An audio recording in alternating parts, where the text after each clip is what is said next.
Hola, soy Odell. Estas semanas mi hermana me gritó delante de nuestros padres. Has arruinado nuestras vidas. Y ellos asintieron como si fuera cierto. Yo no grité, no lloré. Simplemente me fui con nada más que mi bolso y mi silencio. Pero esta mañana me desperté con 14 llamadas perdidas. Ahora digan que me necesitan. Entonces, ¿qué ha cambiado? Antes de entrar en materia, ¿a qué hora estás escuchando esto y desde dónde? Deja un comentario, porque a ti también ha sido borrado, hasta que se darán cuenta de que necesitaban y quien habían descartado.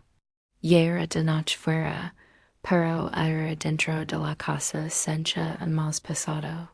Mi hermana Serafín estaba sentada perfectamente en el borde del enorme sofá modular color crema de la familia, con su anillo de luz brillando como un halo a su alrededor. Estaba terminando una transmisión en vivo, algo sobre alcanzar los 50,000 seguidores en las redes sociales. Mis padres estaban sentados cerca, asintiendo con la cabeza como si acabara de obtener su doctorado. Yo estaba de pie en la puerta entre la cocina y la sala, sosteniendo una taza de té astelada que había recomendado 2 veces.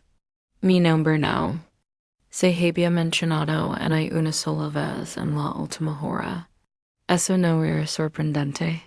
Me había convertido en una experta en pasar desapercibida. A veces me preguntaba si las paredes me prestaban más atención que ellos. Entonces sucedió. La pantalla del portátil parpadeó y la voz de Serafín subió medio tono. Dios mío, ahora no. Su sonrisa perfectamente cuidada se desvaneció. ¿Por qué siempre pasa esto cuando estás cerca? Espito con una voz que atravesó la habitación y me atravesó a mí. Parpadea atonida. Q. Me estresas con solo respirar, Odell. Ladro, me desequilibras. Mira mi alrededor, esperando que alguien, cualquiera, dijera lo que era obvio. Ridículo. Pero en lugar de eso, mi madre se levantó, sacudiendo las pelusas invisibles del regazo. No se equivoca, dijo Verena con calma. Cada vez que pasa algo bueno, encuentras la manera de arruinarlo. Has arruinado su vida. Sinceramente, también has arruinado la nuestra. Mi padre no dio ni una palabra. Solo se frotó pantalones como si todo esto le resultara demasiado familiar, demasiado agitador. Sentí como se me subían los colores a la cara. No grité, no lloré, ni siquiera me defendí. En lugar de eso, me di la vuelta. Camin por el pasillo hasta la habitación de invitados que me habían dado usar regañadientes mientras decidía qué hacer. La puerta apenas se cerró sin atascarse. La alfombra olía ligeramente a polvo y ambientador caducado hacía. Tiempo, me moví en silencio, como un robot, metiendo algunas cosas essentials en una mochila que no había tocado desde la universidad. No me di nada sentimental. No hay fotos enmarcadas, no hay tarjetas, no hay cartas. Digita escribirlas hay secos. Cuando me di cuenta de que nadie las leía, 15 minutos más tarde, salí por la puerta. Nadie me preguntó a dónde iba, nadie me preguntó si volvería. La calle estaba tranquila, con ese tipo de silencio que sigo en Italia, en la que las palabras golpean más fuerte que los puños. Camin 2 manzanas hasta la gasolinera con más luces fluorescentes zumbando. Compra una barrita de cereals y una botella de agua, más per costumbre que per hambre. Le pregunto al empleado si el autobús seguía funcionando. El último sale en 8 minutos, si llega a tiempo. No llegó a tiempo, pero esperé de todos modos. Sentado en el frío banco de metal con las manos metidas en los bolsillos del abrigo y la mochila. Entre las piernas como si fuera un salvavidas.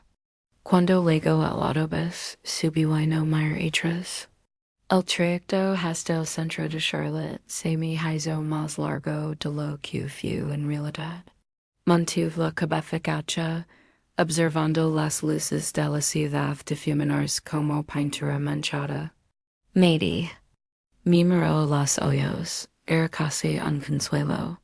Cuando llegamos al final de la línea, me vio y camin unas cuantas manzanas hasta un pequeño motel beige con un letrero de neón parpadeante. El tipo de lugar al que solo vas si te has cuidado sin mayores opciones o sin mayores personas. El hombre de la recepción no hizo preguntas. Me entregó una lave con un mero tachado y reescrito con rotulador, efectivo o tarjeta. Murmuró sin apretar la vista del reality show que se reproduce detrás de él. Le entregué mis últimos $42. La habitación olía a cigarrillos viejos y el liquido limpiador que no conseguía disimular nada. Dejé caer mi mochila cerca de los pies de la cama y me senté en el borde del colchón. Escurrió ruidosamente bajo mi peso en medio del silencio. No me desvestí, no worry. Solo me quedé mirando la manca de agua en el techo sobre mí. Parecía un corazón roto o una estrella apagada dependiendo de cómo inclinaras la cabeza. Mi teléfono estaba boca abajo en la mesita de noche. No había oído ni un solo zumbido en todo este tiempo. No. ¿Dónde estás? No. Vuelve a casa. Nada. Y entonces vibró. Solo una vez. Lo cogí medio esperanzado, medio entumecido. Apareció una notificación. Recordatorio. Regalo sin abrir del día de la madre de Odell entregado hace 2 ecos. La calle que le había enviado envuelta en papel de seda. Un par de pañuelos de seda con sus iniciales. Los había mandado border. Ella nunca lo abrió. Ellos nunca me abrieron. A la mañana siguiente me levanté antes de que saliera el sol. Conté lo que me quedaba. $270 y algo de cambio. Sin trabajo, sin hogar. Pero algo en esa nota hizo que las matemáticas se sintieran menos como una cuenta atrás y más como un desafío. Camin hacia el centro. Me dolían las pies antes. De ligar a la gasolinera de la esquina para seguir adelante. Una pequeña cafetería cerca de la estación de autobuses abrió temprano y tenía un pequeño cartel de pizarra en la entrada. Wi-Fi gratis, recargas de café todo el día. Eso era todo lo que necesitaba. Dentro olía a tostadas quemadas y limpiador de suelos. Pedí el café más pequeño del menú, $175. Y me senté en el asiento más cercano a la toma de corriente. Sac mi teléfono y me conecté unas cuantas plataformas de clases particulares por cuenta propia que había marcado como favoritas hacia ellos, pero que nunca había utilizado. Una de ellas todavía tenía guardado un perfil antiguo. Lo actuales. Especializada en preparación para SAT y el ACT. Apoyo en redacción, planificación de estudios, paciente fiable. En acerca de mí, escribí, creo en dar la cara incluso cuando nadie más lo hace.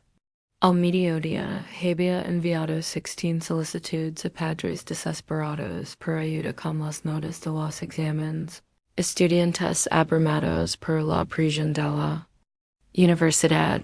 Personas a las que podía entender de una manera que mi propia familia nunca intentó entenderme.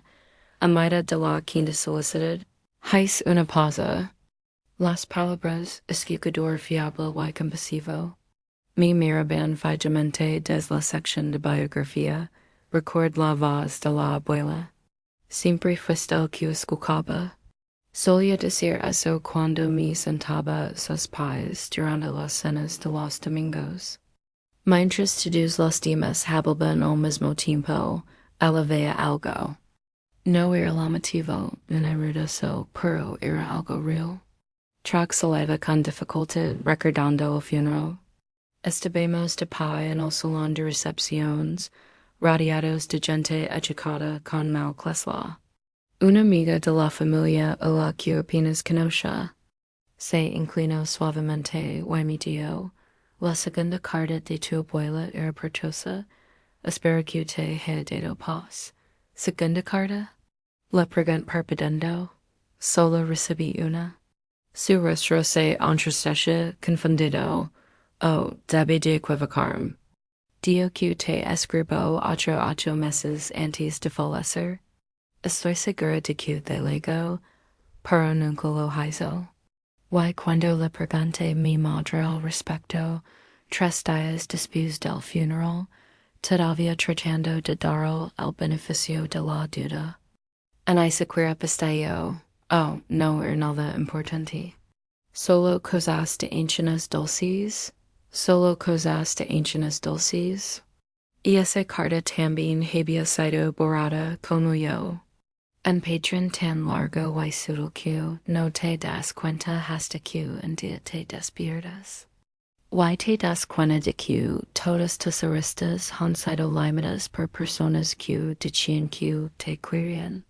Sacudí el recuerdo y volví a centrarme en mis solicitudes. Luego una respuesta. Uno de los padres respondió. Luego al final de la semana tenía 3 clientes. 2 estudiantes de secundaria y un adulto que se preparaba para GED. La biblioteca a 2 manzanas de la cafetería permite a los usuarios tomar prestados Chromebooks por sesiones en línea.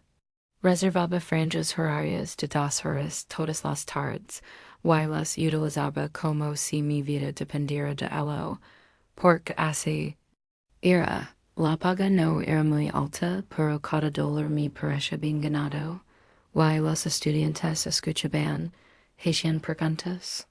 Daban las gracias. Una chica llamada Riley dio durante nuestra segunda sesión. Eres la única persona que me ha explicado esto de una manera que tiene sentido. Me resultaba extraño que unos desconocidos me vieran de una manera en la que nunca me habían visto en casa.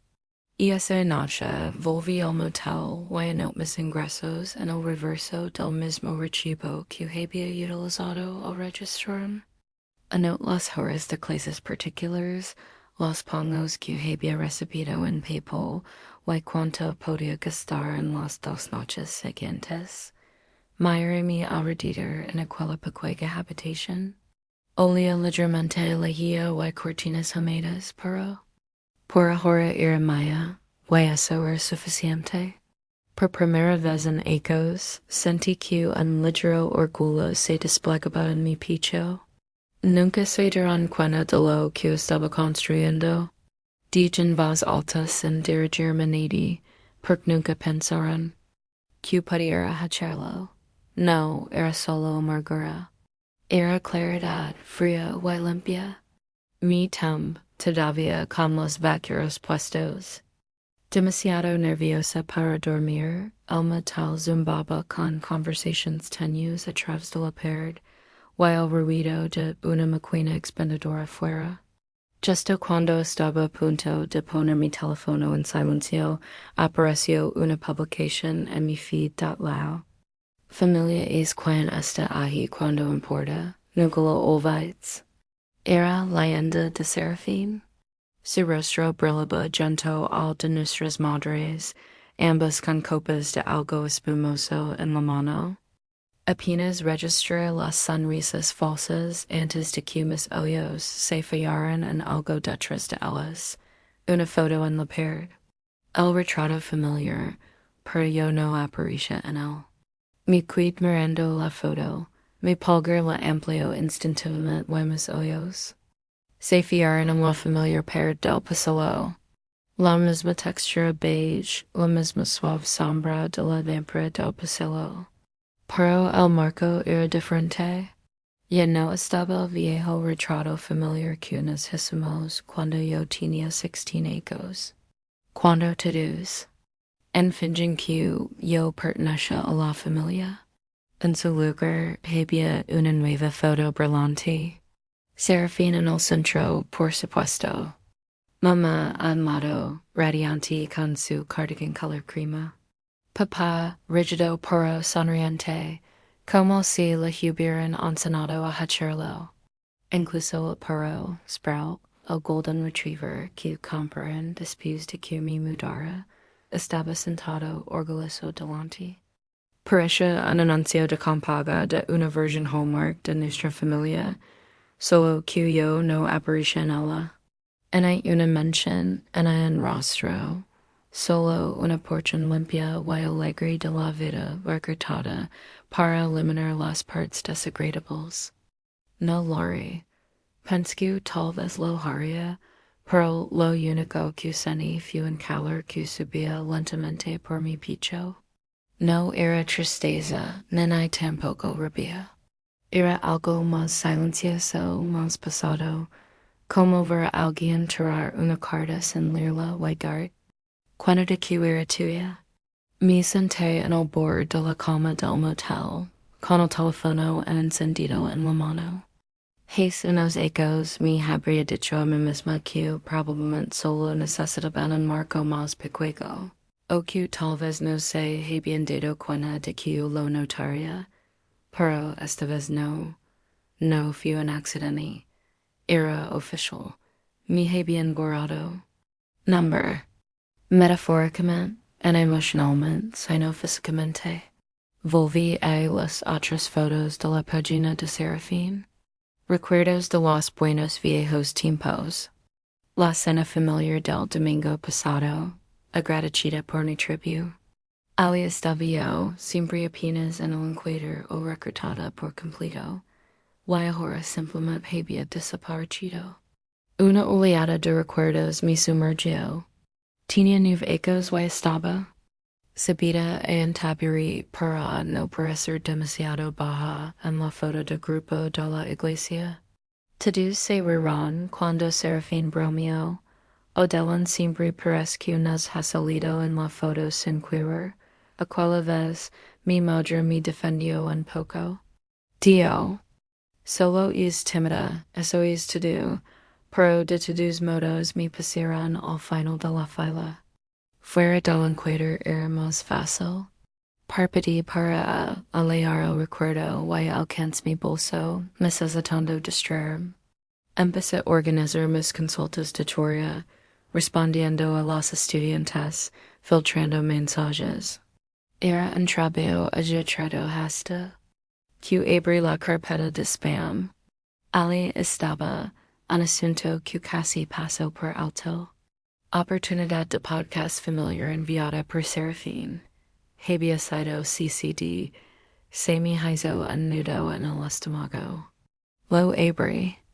Una breve nota profesional dirigida a un representante de relaciones públicas en la que se proponía un episodio sobre la dinámica familiar moderna desde la perspectiva de la resiliencia y la influencia de las redes sociales. Y luego al final. Mi hermana solo es una persona amargada y emocionalmente inestable. No hablamos por una razón. No quiero que se involucre. Nos ha llevado ecos reconstruir la imagen de la familia. Abrí el teléfono con fuerza. Podía oír el zumbido en mis oídos. Volví a leer la frase 3 veces, cada palabra más alta. Que la anterior, amargo, inestable, reconstruir, no lori. No great, en cambio, hizo una captura de pantalla, y luego otra. A la mañana siguiente, imprimí el correo electrónico desde la biblioteca y lo pegué en el pared del motel, justo al lado de la carta de la abuela. Las palabras estaban una al lado de la otra como antes y en después. Una creía que yo podía construir. La otra creía que yo no importaba lo suficiente como para ser vista. Cogí un bolígrafo. En el bloc de notas del motel, empecé a plasmarlo todo. Fechas, comentarios, momentos, el lento parado, los despidos, los insultos a mis espaldas que finalmente habían salido a las por escrito. Ya no me parece insignificant. Me parece necesario. Más tarde esa semana, recibí un mensaje de un grupo de preparación para el SAT con sede en Dallas. Habían revisado mi perfil y querían incorporar mis sesiones virtuales a $75 por estudiante, una cifra que no había visto en ellos. Significaba que podía dejar de vivir de café barato y esperanza, acepto la oferta sin celebrarlo. Sin saltos, sin sonrisas, solo con una satisfacción tranquila. Del tipo que permaneces en silencio porque no necesita ser vista. El viernes por la noche tenía suficiente para pagar una pequeña habitación en un piso compartido a unos kilómetros de distancia. No era un palacio, pero tenía una puerta con cerradura y no había ningún letrero de neón parpadeante en el exterior de mí. Senté en la cama y recorrí el borde del correo electrónico. Ahí estaba Milias, mi antigua mejor amiga. Su rostro parecía más delgado, cansado. Sostenía algo en las manos, algo envuelto en un viejo pano de coquina, como si lo hubiera estado escondiendo. Odin, dijo en voz baja. Me dijeron que estabas en problemas. No es que hasta que va esto. Mia party para dejar pasar a Milias, y ella dudó. Como si no perteneciera a ese lugar, como si cruzar ese umbral significara traicionar a alguien. Me tendió un pequeño sabra de los que solía comprar al por mayor en la papelería que había cerca de la biblioteca. Mi nombre estaba escrito en él con mi propia letra. Letras suaves y redondeadas que no había usado en meses. Se me hizo un nudo en el pecho. Todavía está salado. Susurro. Odell lo encontré en el escritorio de tu madre, debajo de una pila de cupones caducados. No lo cogí de inmediato. Me lo miré Morello. No estaba husmeando Dio, diciéndolo con cuidado sobre la mesita junto al microondas. Estaba diciendo algo para Serafín. Verena me hizo esperar en la cocina, y allí estaba, como si no significara nada. Finalmente lo cogí. El sabro no estaba rasgado ni arrugado. Estaba exactamente igual que cuando lo leí al buzón el año pasado. El día del cumpleaños de mi madre. Había ahorrado 3 semanas solo para cargar una tarjeta regalo de su cafetería favorita y escribí una carta dentro sobre segundas oportunidades. Sobre volver a intentarlo, sobre quizás sanar. Nunca lo abrió. Me lo sentó frente a mí. Abrió la boca como si quisiera decir algo más, pero no lo hizo. Después una UNA bajo la solapa, el papel se despegó sin resistencia, sacó la tarjeta y la nota y desdobló la suave hoja rosa. Mamá, si todavía hay un lugar en tu corazón para mí, me gustaría volver a ocuparlo. No pido todo, solo uno. Llamada, eco de menos nuestras charlas de los martes. Te eco de menos, con amor Odell. Lo leí 2 veces. Luego lo volví a doblar, no dije nada, no podía. En sequera las palabras que les envié importaban. No lo suficiente como para abrirlo. En sequera lo suficiente como para tirarlo. Simplemente lo guardé debajo de los cupones y lo olvidé. Como un rasca y gana que no ganó. Miles finalmente hablo, eso no feudado lo que encontra. Medio. La mano en su bolso y deslizó unas cuantas páginas impresas sobre la mesa. El nuevo sitio de Serafín, la Academia del Éxito, o como se lo llame. Yo te ayudo a creer todo esto, ¿recuerdas?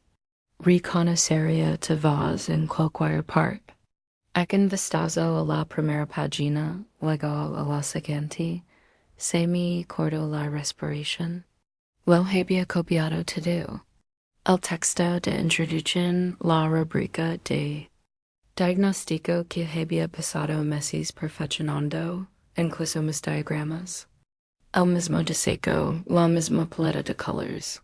Solo que ahora estaba bajo el nombre de Serafín con sus fotos su marca. Día que te sé, lo habías dado, acadio rápidamente.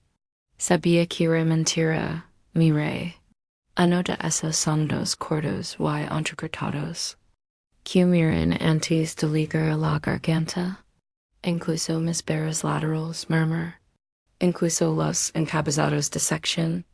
Mi voz temblaba, pero me quedó como si el movimiento fuera a agrandar la brecha de la traición. Mila se sentó en silencio mientras yo lo asimilaba. Unas horas más tarde se marcó, abrazando con fuerza, y luego salió por la puerta.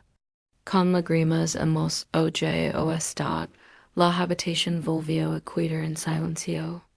Me senté en el suelo con la espalda apoyada contra la pared revestida de paneles de madera barata. No había música en la televisión, solo el zumbido de la manivela y el chirrido ocasional de las tuberías. Entonces luego el zumbido. Las pantalla del teléfono se iluminó. Llamada perdida. Papá, luego otra.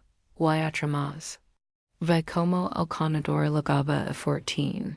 A continuación llegaron los mensajes de voz. Al principio no los escuché, pero la curiosidad me impulsó a hacerlo. El último era de mi padre. Su voz sonaba cansada. Ojalá, tu hermana está siendo arrastrada por todo internet. Algún blog se ha hecho eco de la historia. Lo está llamando plagio. La gente está enfadada. Ella dice que mientes, pero necesitamos tu ayuda para calmar los ánimos. No lo está llevando bien. Sin disculpas, sin reconocerlo, solo el patrón habitual. Te necesitamos cuando la cosa se calienta. No responde. Y ni siquiera responde al mensaje. Me quedé allí sentada con el teléfono en el regazo, la pantalla encendida, luego apagada, luego encendida de nuevo. El zumbido era como un mosquito. Al borde del sueño persistente, molesto, que no cesaba. Solo layman. Susurra el silencio cuando puedo arreglar lo que ellos rompieron. Sancho los brazos pesados. Me incline hacia delante y apoyo la frente en las rodillas. En no había logrado, pero esto no eran lágrimas. Era algo más lento, más triste. Abrí mi portátil y pasé el cursor por encima de la carpeta marcada como archivo curricular. Mi dedo pulsó la tecla eliminar. Quizás debería hallarlo. Pasar. Verlo todo, como ellos intentarán borrarme a mí. Pero entonces me fijé en algo. Una carpeta que no había tocado en ecos. Abuela, legal. Highsclick, dentro había un escaneo que apenas recordaba haber subido. Un archivo de imagen etiquetado como Willow Dillon, lo abrí. Ahí estaba, claro como el agua. La firma de mi abuela. Su letra, una cláusula que establece que yo, Odell Shipley, era el único destinatario de sus materiales educativos, todo su plan de estudios, deseos de tutoría y marcos de enseñanza. Yo era el heredero legal del trabajo que Serafín había robado.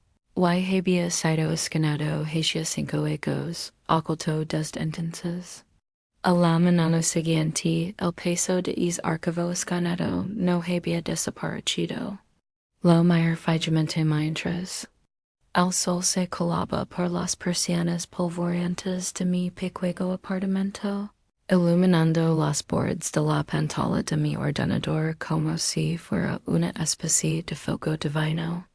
Las palabras estaban allí en negrito y formales, sólidas y firmadas con la cuidadosa letra de mi abuela.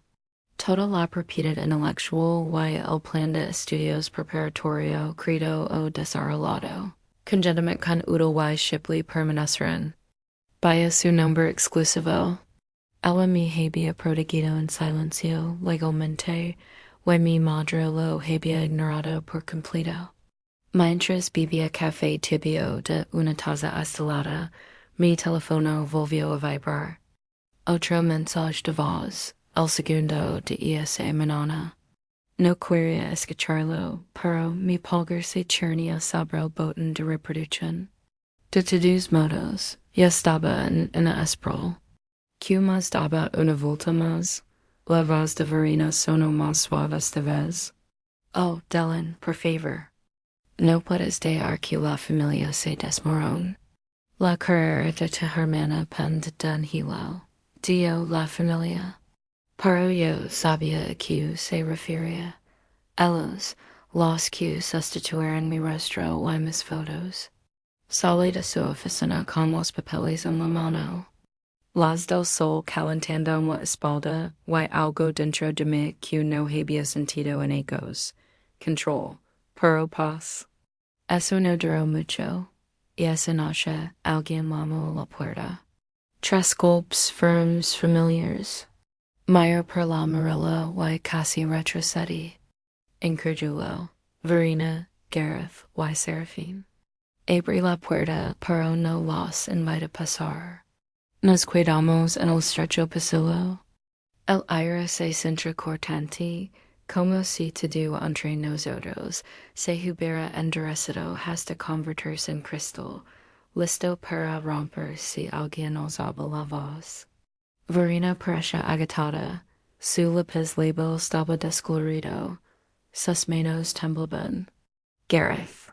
No dio nada, no golohesia. El delineador de ojos de Serafín estaba corrido. Su brillo cuidadosamente cultivado se estaba agrietando y ella lo sabía.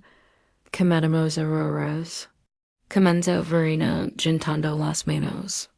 Lo sabemos, pero la familia. Significa perdonar, no parpadear, no. Dije en voz baja.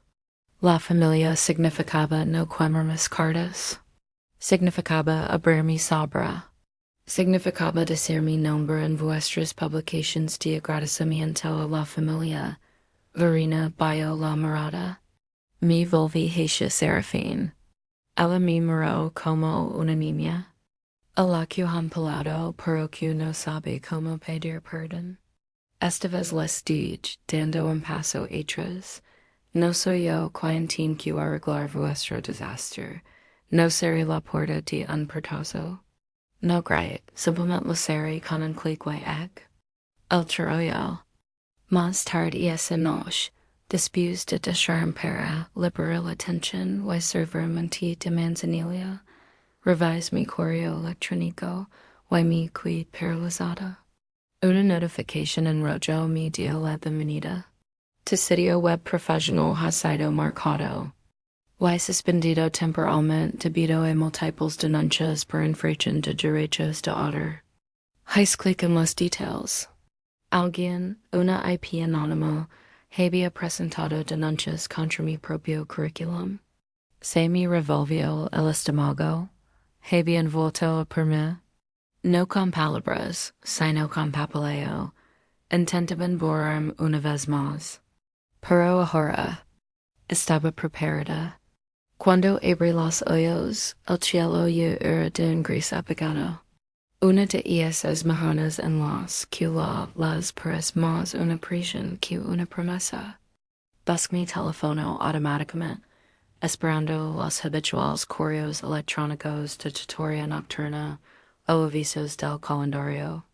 En cambio, lo primero que vi fue un banner rojo en mi pantalla.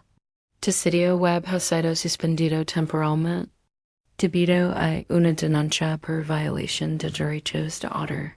Me senté con el corazón latiendo con fuerza, pero con las manos firmes.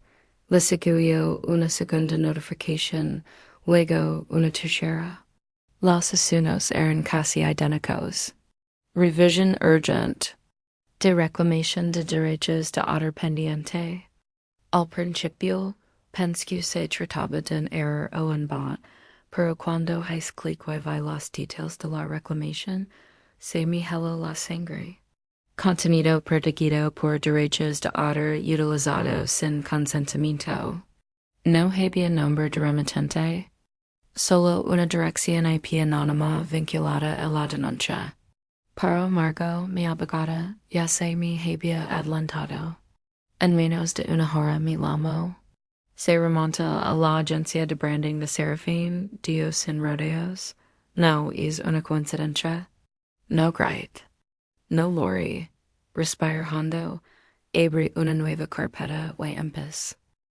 Hice captures de pantalla de cada página, cada lechen con marca de tiempo, cada esquema, cada diagrama que había creado. Recuper el PDF del testamento de mi abuela y resalté la cláusula exacta que garantizaba la propiedad intelectual.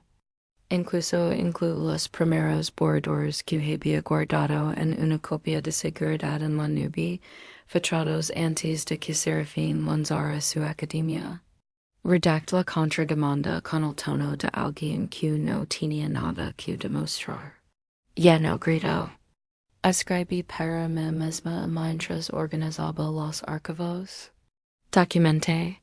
Y esa misma tarde, envié un correo electrónico no solo a la junta que alojaba mi plataforma, sino a todos mis clientes de tutoría y contactos profesionales.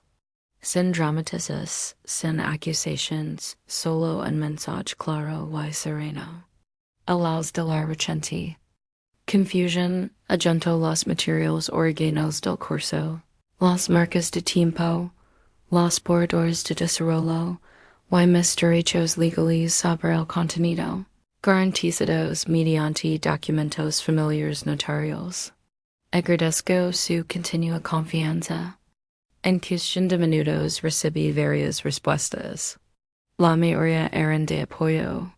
Algunas expresaban sorpresa, pero un mensaje me dejó helada.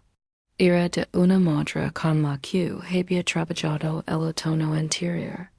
Una madre soltera se Houston escribió: Tu curso salvó el futuro de mi hija.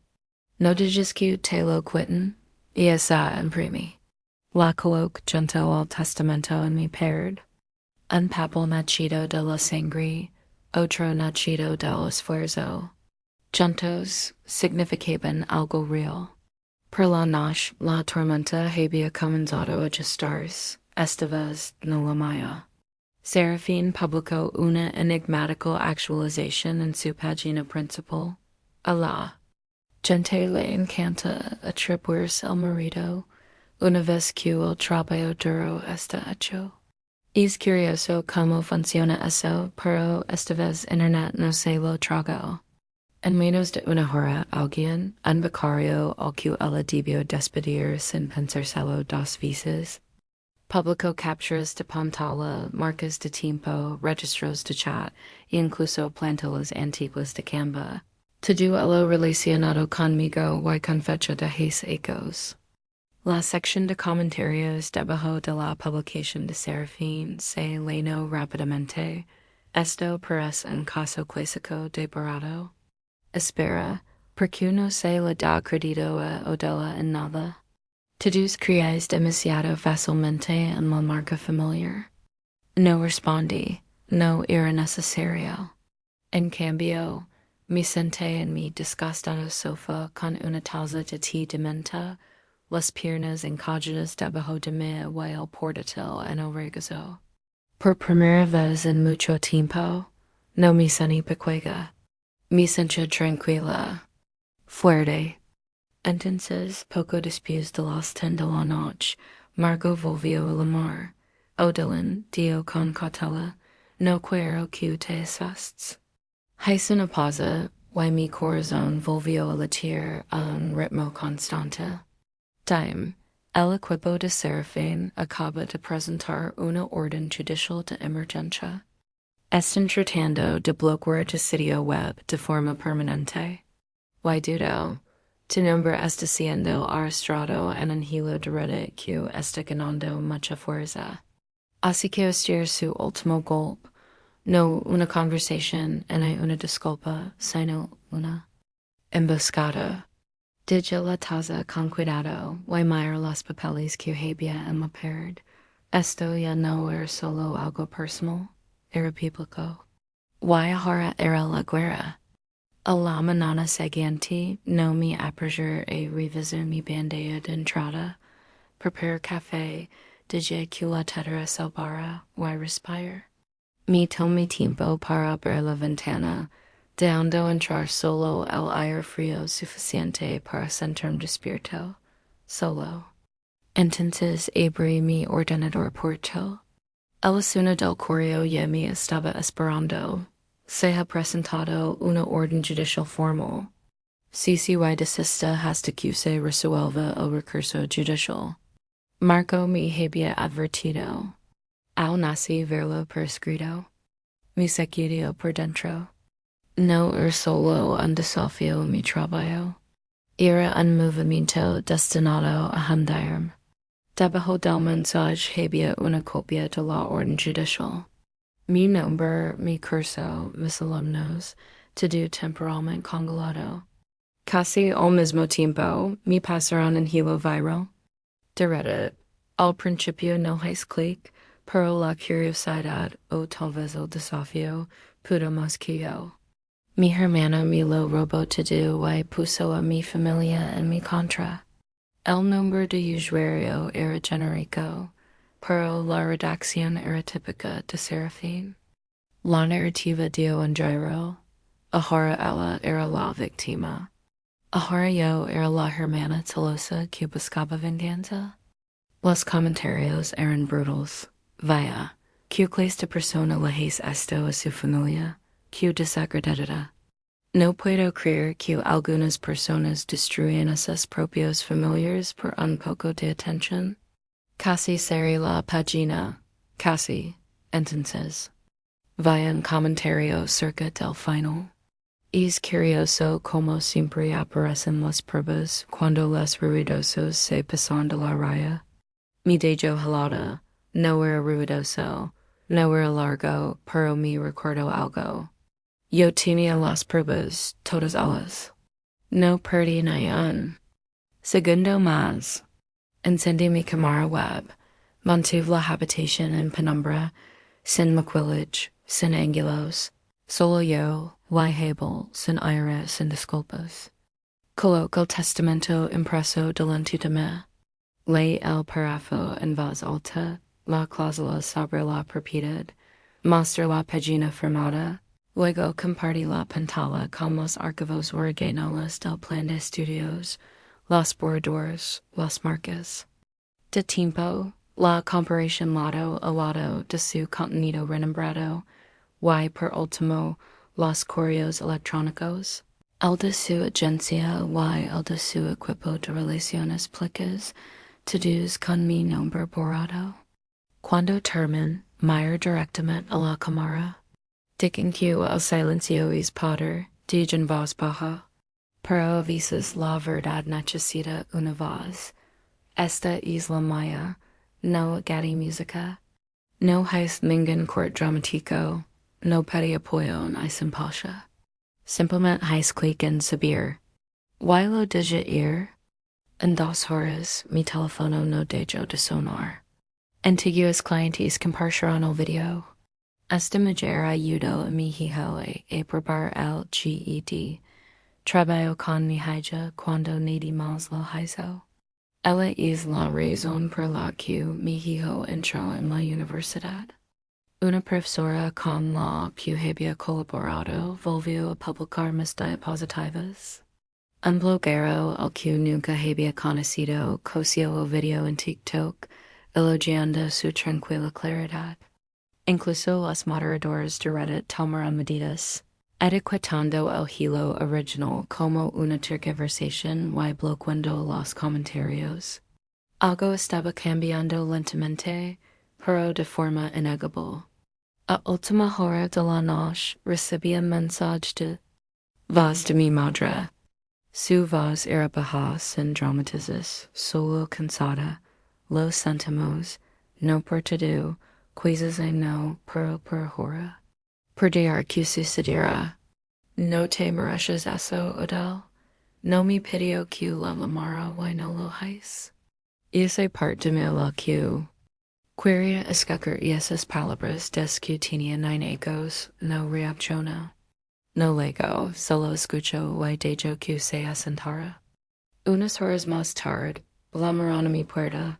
Nadie que lo conociera había dicho que vendría.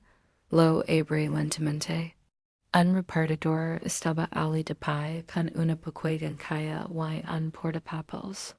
Certificado dio. Se requiere firma. Firm, seri. La puerta, me senté en el borde de la cama, y rompí el celo. Dentro había un solo sobre, papel crema de tomago legal del abogado de Serafín. Lo abrí y leí. Se adjunta al acuerdo de conciliación propuesto, se requiere confidencialidad. Derechos plenos y restauración del miembro a cambio de no difamación. Me ofrecen un trato, un final silencioso, un intercambio, pero se equivocaban en una cosa. El silencio ya no los protegía, solo compraba mi respuesta. El cheque no temblaba. En mis manos pesaba mucho. Sí, 6 cifras por perdonar y olvidar, pero mis dedos se mantuvieron firmes mientras desplegaba el acuerdo de confidencialidad que había detrás. Retirar todas las demandas por el video, no volver a hablar. Públicamente nunca más. Era el tipo de oferta que se presentaba como una resolución, pero apostaba al control. Lo ley 2 veces. Una como una mujer que había pasado demasiados ecos cuestionándose a sí misma, y otra como la mujer en la que me había convertido, que ya no buscaba permiso para ser escuchada, y entonces me acerqué a mi trituradora de papel, introdujo los documentos y escuché como los cuquillas convertían su silencio en polvo. Y esa tarde publiqué mi declaración final. Esta vez en video, solo una imagen falla. Mi nombre, mis credentials y las palabras, no la debes. Silencio la gente solo por compartir tu apellido. No aceptar dinero a cambio de silencio por un dólar que nunca cause. Al caer la noche, estaba en todas partes, mujeres de todas partes, antiguas educadoras. Hijas a las que habían probado de su herencia mediante manipulación psicológica. Hermanas que conocen el dolor de ser utilizadas como chivo expiatorio comenzaron a compartirlo. No por compasión, sino porque expresaba algo que ellas mismas no podían decir. Un mensaje de chía pensaba que era la única. Gracias por decir lo que yo no podía. En mi nueva oficina en casa, doña no tenía que pedir una sola Emma. Mesa, colgó papel arrugado que lavaba conmigo desde aquella habitación de motel. Construyes lo que hoy nadie ve. Lo coloco junto a la carta oficial de mi abogado. Propiedad confirmada, propiedad intelectual registrada, plan de estudios protegido, el escritorio era modesto. La ventana daba a una parada de Adobes, pero era mío. No he sabido nada de mi familia desde entonces, menos los complicos. En May, cuando Serafín perdió la vista para siempre, Ene cuando se corrió la voz de que mamá había vendido la casa en secreto. Algunos decían que era para cubrir los gastos legales. Otros murmuraban que simplemente estaba harta. Pero yo no esperé a los chismes. No necesitaba disculpas impresas en tinta o susurradas por boca de otras personas. No eran monstruos, solo personas que me hicieron ganar cuando era más fácil que mirarme al espejo. No lech para castigarlos. Lech para liberarme a mí misma de la libertad.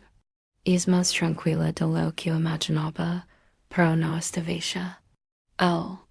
Mis pasado crean pequeño fondo de becas en nombre de mi abuela. Nada llamativo, solo lo suficiente para ayudar a niños como cuales a los que solía dar clases particulares cuando apenas tenía dinero para pagar el alquiler. Oligar nota. Una era de un estudiante al que enseñé cuando trabajaba en la biblioteca pública. Fuiste el primero que me dio que podía hacerlo. ¿Te cree? Me quedé sentada con esa carta durante mucho tiempo. No porque me doliera, sino porque no me dolía. Esta era la vida que había construido en el silencio que una vez pensé en que me enterraría. Hace unos días imprimí una segunda copia de la nota de mi abuela. La doble Y lagué en un sobre. Sin remitente, sin mensaje, solo esas palabras. Construirás lo que hoy nadie ve. Se la envié por correo a una chica a la que una vez di clases particulares, y que me había cantado en voz baja que sus padres pensaban que era demasiado, a la que la habían dicho que dejara de sonar tan alto, porque algún día se encontraría sola en una habitación de motel. Y quizá esas palabras le sirvieron a ella para lo mismo que me sirvieron a mí. ¿Alguna vez has dejado de perseguir una disculpa que nunca llegó? ¿Y te has dado cuenta de que la paz era el verdadero ser? ¿Alguna vez te ha borrado tu propia familia? ¿Y en así has encontrado la fuerza para construir algo duradero? Comparte historia a continuación.